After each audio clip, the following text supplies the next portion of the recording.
カープライムナビゲーターの川西圭介です。今日は新型ミニジョン・クーパーワークスクラブマン、この車に試乗していきたいと思います。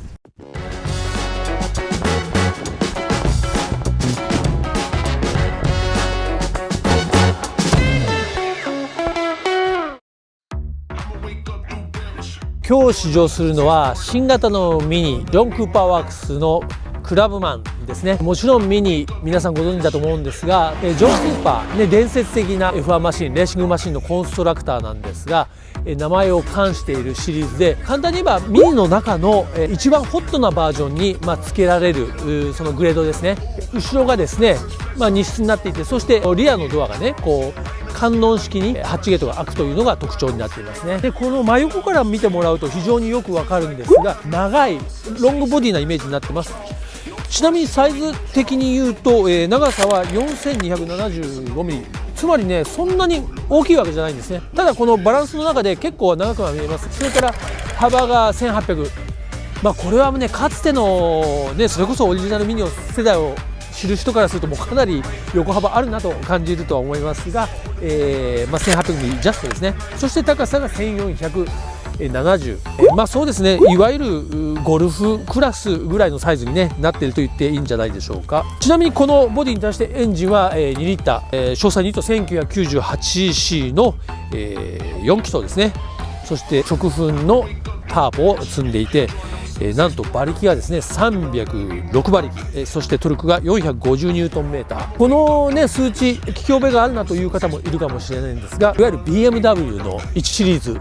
135ですねと、基本的には同じパワーユニットを積んでいます。そういう意味ではこのボディの中にね306馬力ですから、聞いただけでね、いわゆるこうジャジャ馬というんでしょうか、そのホットな感じというのが分かると思いますが、0-100キロまでをですね 4.9 秒というですね、非常に加速力も持っています。ミニの最大の魅力というとやっぱりねこの顔つきだと思うんですよね。この丸いライト、非常にキュートでありながらどこか精悍な顔つきなんですが、これこそね、ミニのレガシーと言えるものだと思うんですが、そして今回このボディカラー、イギリス車の伝統的なブリティッシュレーシンググリーンと言われるような、昔からですねこうイギリス製のレーシングマシンに使われるカラーですね。そのグリーンにこの赤いストライプ、ボンネットにもね入っていますレーシングストライプ、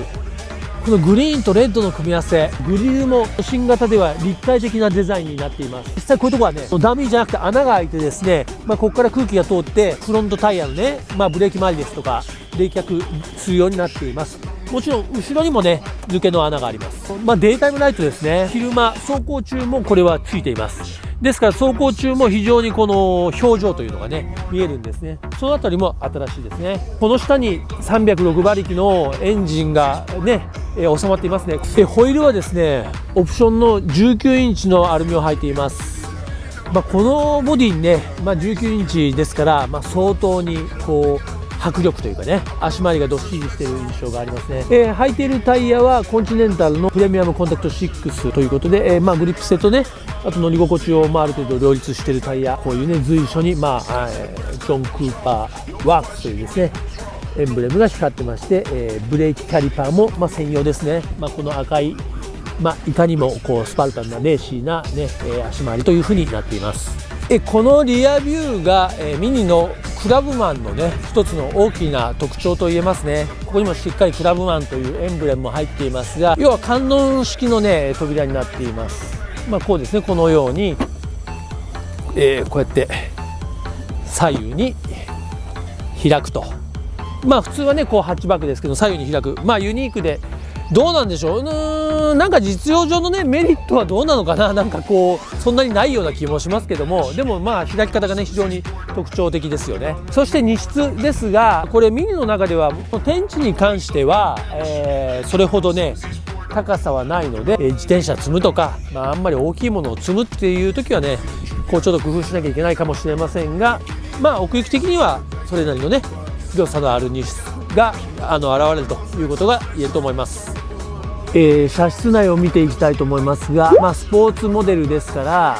気になるのがねこのシートなわけですけども、形状はやはりこういうサイドサポートが入り出したバケットタイプになっていますね。そしてヘッドレストまで一体型、そしてこういうふうにジョン・クーパーワークスの、ロゴエンブレムが入っています。でこのシートの表面はアルカンタラ的なこう人工スウェード的なものが座面ですね。そしてステッチは、ちょっとこうねレーシーさを強調する赤いステッチ。座面長がですね変えられるということで、結構ここって普通に運転してる場合にはここまではいらなかったりするんですけども、こうレーシーなこうねスポーティーに走る時なんかはですねやはりここの長さがですねあった方が体を支えやすいということもあるので、ここがねこうやって下辺伸びるのは面白いですね。ではミニのインテリアを見ていきましょう。いわゆる昔のオリジナルのミニからですねずっとこう乗ってきましたけども、なんていうのかな、今のこのねいわゆる BMW が作るミニになっても一つ変わらないなと思うのはこの運転席からの風景なんですね。このウィンドウのなんていうのかな、狭さ、このなんかこうねこのなんていうある意味こうタイトな空間ですよね。ここからこう前を覗く感じっていうのが本当に昔のミニのね感じとすごく似てるんですね。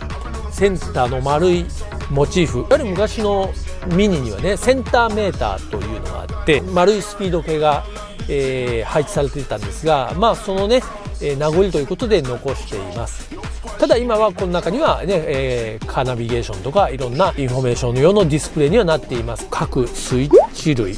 わゆるこれはねトグルスイッチと言いますけども、これもあえて昔ながらの雰囲気を残すために採用していると。ちょっと男心をくすぐるのがこのね上部にもこのトグルスイッチがこうありますね。今わかるかな、この室内の間接照明的なね明かりの色も変わってます。これ夜になればねよくわかると思いますが、上の空間に配してこれってなんかちょっといわゆる航空機とかなんかそういうののコックピットを思わせるというとミニアシスタンス、これはねちょっとコンシェルジュ的なサービスを利用できるものですね。それから、緊急時の連絡もできるような通信システムもあります。そしてメーター周りに目を移しますと、中央が大きな、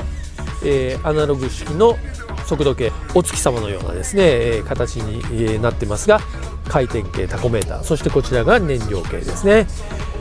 非常に僕はねシンプルで見やすくて、ちょうどこのステアリングの間からですねこう覗くのがですね非常にレーシーだし見やすく視認性も高くてねいいと思いますね。でこの辺ですよね、こうスピードメーターにさりげなくこの200キロから上、出すんかいって話ですけど200キロから上はですねこうチェッカードフラッグの市松模様になっていたり、随所にね結構遊びが効いています。ヘッドアップディスプレイがありますので視線の、移動をせずにですね、速度ですとかあとナビゲーションあっち行けという矢印も出ますのでを確認することができます。なんかさりげなくこれいいなと思ったのがこれですね。非接触型の充電器なんですが、これをこうギュギュギュギュギュッとやるとほらピタッとこうですね、で今でチャージが開始されました。はい、リアシートに乗り込んでみました。例によってフロントシートは、僕のドライビングポジションに合わせています。身長が173センチですから、日本人の男性としてはごくごく平均的な身長だと思います。そういう形でフロントシートを合わせると後ろにまたね同じ身長173センチの、男が座って、ジャストね膝の前には余裕があるということではありませんが、シートがねちょうどこの膝の部分がえぐられているので膝が当たってしまうということもありません。そのあたりはね考えられているし、つま先もこのシート下に、しっかり入りますから、楽な姿勢をとって後席にリアシートに座ることができます。意外とこれですね窓ガラスが黒いんですね。プライバシーガラスということで中が見えにくいというのはいいと思うんですが、意外とねちょっと色の濃いウィンドウが入ってるんだなというふうに思いました。上の空間に関しては結構余裕があります。だから、意外と、窮屈感というのはないんですけど、ドアを閉めますと、閉めてみますと閉めるとですね、ぴったりという感じですし、囲まれ感はあります。3人乗るとやっぱちょっとね、乗れないことはないけれども、割と窮屈でしょうね。ただし後席2人は、横方向的に余裕を持って乗れるなというふうに思います。ミニ、ジョン・クーパーワークスクラブマンドライブしていますが、かなり足回り硬いです。今この首都高に乗っていますが、首都高はねやっぱこうやって特にここ今、いわゆる首都高1号線横浜羽田、横羽線なんですが、横羽線はねこの道自体も古いですからすごく頻繁に道路の継ぎ目があるんで、この継ぎ目をねこう乗り越える時は結構バタンバタンとね、突き上げまではいかないけど、しっかりこれ段差超えてるなっていうね、そういう感触は伝えていきます。ただドライバーはいいんです。自分運転してるし、もうねなんかこの車自体のこのスポーティーなテンションにアドレナリンが出ていますから、そんな乗り心地の硬さというかね、は正直今僕は気になっていないけども、どうなんだろう、横に乗ってる人とかね後ろに乗ってる人はもしかしたらうわってこう勝手なとかって思ってるかもしれませんね。2F ベースの4輪駆動になっていますので、路面状況もろもろによって、普段通常時は前輪駆動してますが50対50まで駆動力を配分するようになっています。